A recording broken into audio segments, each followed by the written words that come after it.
AP social welfare దీనికి సంబంధించి DCO provisional selection list అనేది విడుదల చేయడం జరిగింది. DCO అనగా డిస్ట్రిక్ట్ కోఆర్డినేట్ ఆఫీసర్. దానికి సంబంధించి మనకు టోటల్ గా 4 పోస్టులు అనేవి ఖాళీగా ఉన్నాయి. District coordinator state wide community wise vacancy position మనం ఇప్పుడు చూస్తూ ఉన్నాం. ఇందులో టోటల్ గా మనకు 4 పోస్టులు ఖాళీ ఉన్నాయి. అందులో జనరల్ ఒకటి, ఉమెన్ కి 3 పోస్టులు అనేవి ఉన్నాయి.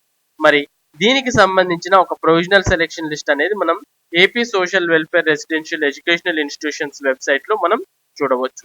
టోటల్ గా ఇక్కడ మనం DCO ప్రొవిజనల్ సెలెక్షన్ లిస్ట్ అంటూ మనకి ఇక్కడ చూడవచ్చు. దాంతో పాటు లిస్ట్ ఆఫ్ డిస్క్వాలిఫైడ్ క్యాండిడేట్స్, అలాగే list of qualified candidates, mark list for qualified candidates అంటూ కూడా చూడొచ్చు. క్వాలిఫైడ్ కి తర్వాత డిస్క్వాలిఫైడ్ క్యాండిడేట్స్ లిస్ట్ అనేది కూడా ఇవ్వడం జరిగింది. ఒకవేళ మీరు ఫస్ట్ ఎన్ని పోస్టులు ఖాళీ ఉన్నాయనేది చూసుకోవాలి అనుకుంటే అనెక్సర్ B ని మనం క్లిక్ చేస్తే టోటల్ గా ఎన్ని పోస్టులు ఖాళీ ఉన్నాయనే విషయం తెలుస్తుంది. టోటల్ గా 4 పోస్టులు ఖాళీ ఉన్నాయి. మరి ప్రొవిజనల్ సెలెక్షన్ లిస్ట్ అనేది కూడా మనం ఇక్కడ చూడవచ్చు. ప్రొవిజనల్ సెలెక్షన్ లిస్ట్ అనేది అందులో మనకి కొన్ని పాయింట్స్ ని మనం వాళ్ళు నోట్ చేసుకొని మనకి ఇవ్వడం జరిగింది. అంటే ఇవి నిజం అనుకోని, ఇవి మళ్ళీ సర్టిఫికేట్ వెరిఫికేషన్ అప్పుడు కరెక్ట్ అని తేలితేనే వారికి పోస్ట్ ఇవ్వడం జరుగుతుంది. అందులో ఏదైనా ఫ్రాడ్ ఉన్నట్లు తేలితే వారికి పోస్ట్ ఇచ్చే అవకాశాలు ఉండవు అన్నమాట. అవే విషయాలను ఇక్కడ మనం చూడవచ్చు. మామూలుగా మనకు ఇక్కడ ప్రొవిజనల్ సెలెక్షన్ లిస్ట్ లో పేరు వచ్చినంత మాత్రాన వీరికి జాబ్ ఇస్తామని కాదు అంటూ మొదటి పాయింట్. తర్వాత వారు ఫిజికల్ గా ఫిట్ ఉన్నారని భావిస్తూ వాళ్ళ పేరుని ప్రొవిజనల్ సెలెక్షన్ లిస్ట్ లో చేర్చామనేది రెండో పాయింట్ అయితే, ఇక మూడో పాయింట్ వెరిఫికేషన్ అప్పుడు ఒరిజినల్ సర్టిఫికేట్స్ ని కంపల్సరీగా సబ్మిట్ చేయాలి అనేది మూడో పాయింట్. ఈ 3 పాయింట్స్ ని వారు సాటిస్ఫై చేయగలిగితేనే వారికి పోస్ట్ అనేది ఇవ్వడం జరుగుతుంది అనే ముఖ్యమైనటువంటి పాయింట్స్ ని ఇక్కడ పేర్కొనడం జరిగింది. మరి DCO డిస్ట్రిక్ట్ కోఆర్డినేట్ ఆఫీసర్ కు సంబంధించి మనకు APSWREIS లో సెలెక్ట్ అయినటువంటి అభ్యర్థులు 4 పోస్టులు ఖాళీగా ఉంటే వాటికి 2ని సెలెక్ట్ చేయడం మనం ఇక్కడ చూడవచ్చు. అంటే మరి మిగిలిన 2 పోస్టులకు క్యాండిడేట్స్ ఉన్నారా లేదా, అంటే పర్టికులర్ గా ఆ క్యాస్ట్ కి సంబంధించి ఆ క్యాండిడేట్స్ ఉన్నారా లేదా అనే విషయం అయితే మనం తెలుసు. టోటల్ గా అయితే ఇక్కడ 2 అభ్యర్థులని ప్రొవిజనల్ సెలెక్షన్ లిస్ట్ లో ఇవ్వడం మనం చూడవచ్చు. ఒకటి I Sridevi, 2 A Muralikrishna. I Sridevi BCB female అయితే A మురళీకృష్ణ BCA మెయిల్ అంటూ ఇక్కడ మనం చూడవచ్చు. మెరిట్ ర్యాంక్ శ్రీదేవిది 7th రోస్టర్ పాయింట్ 1, అలాగే మురళీకృష్ణది మెరిట్ ర్యాంక్ 1 రోస్టర్ పాయింట్ 3 అంటూ మనకి ఇక్కడ టోటల్ గా లిస్ట్ ఇవ్వడం జరిగింది.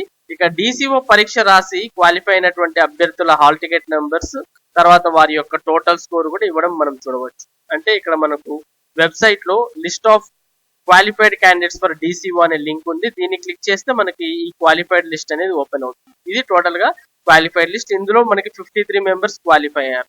మరి 53 మెంబర్స్ లో నుంచి కేవలం 2 పేర్లు మాత్రమే ప్రొవిజనల్ సెలెక్షన్ లిస్ట్ లో ఇవ్వడం జరిగింది. మరి అలాగే డిస్క్వాలిఫైడ్ క్యాండిడేట్స్ లిస్ట్ కూడా ఇవ్వడం జరిగింది. మనం డిస్క్వాలిఫైడ్ క్యాండిడేట్స్ లిస్ట్ కావాలనుకుంటే list of disqualified candidates for DCO అనే ఈ లింక్ ని క్లిక్ చేయగానే మనకు DCO డిస్క్వాలిఫైడ్ లిస్ట్ అనేది కూడా వస్తుంది. ఎందుకు డిస్క్వాలిఫై అయ్యారంటూ వీరికి ఇంగ్లీష్ ప్రొఫిషియన్సీ టెస్ట్ పెట్టారు. ఆ ఇంగ్లీష్ ప్రొఫిషియన్సీ టెస్ట్ లో మనకు క్వాలిఫైయింగ్ మార్క్స్ 30 రావాలి. అంటే 50కి 30 మార్క్స్ మనకి ఇక్కడ వస్తేనే క్వాలిఫై అయినట్టుగా మనం ఇక్కడ చూడవచ్చు అనమాట. మరి వీళ్ళంతా కూడా 30 కన్నా తక్కువ మార్క్స్ తెచ్చుకున్నారు. వీరంతా కూడా డిస్క్వాలిఫై అయినట్టుగా మనం భావించవచ్చు. టోటల్ గా మనం ఇక్కడ చూడవచ్చు మనకు ఈ నంబర్ చాలా ఎక్కువగానే ఉంది. టోటల్ గా 365 మెంబర్స్ మనకి డిస్క్వాలిఫై అయ్యారు. టోటల్ గా DCO పరీక్ష రాసిన వాళ్ళు 365 మెంబర్స్ డిస్క్వాలిఫై అయ్యారు. 53 మెంబర్స్ క్వాలిఫై అయ్యారు.